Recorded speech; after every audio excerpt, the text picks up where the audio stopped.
أعوذ بالله من الشيطان الرجيم. بسم الله الرحمن الرحيم. ولا تحسبن الذين قتلوا في سبيل الله أمواتا بل أحياء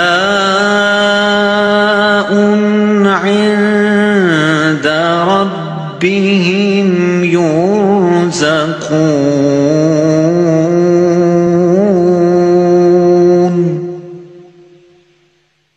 فرحين بما آتاهم الله من فضله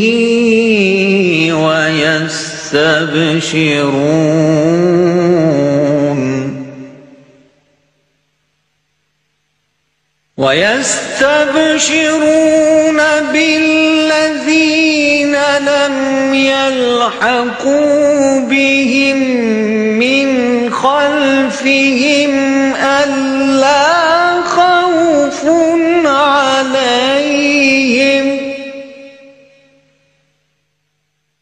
ألا خوف عليهم ولا هم يحزنون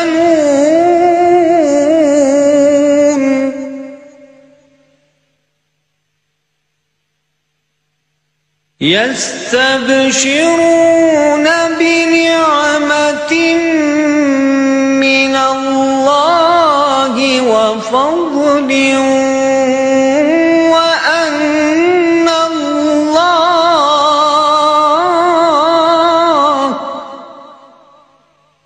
وأن الله لا يضيع أجر المؤمنين.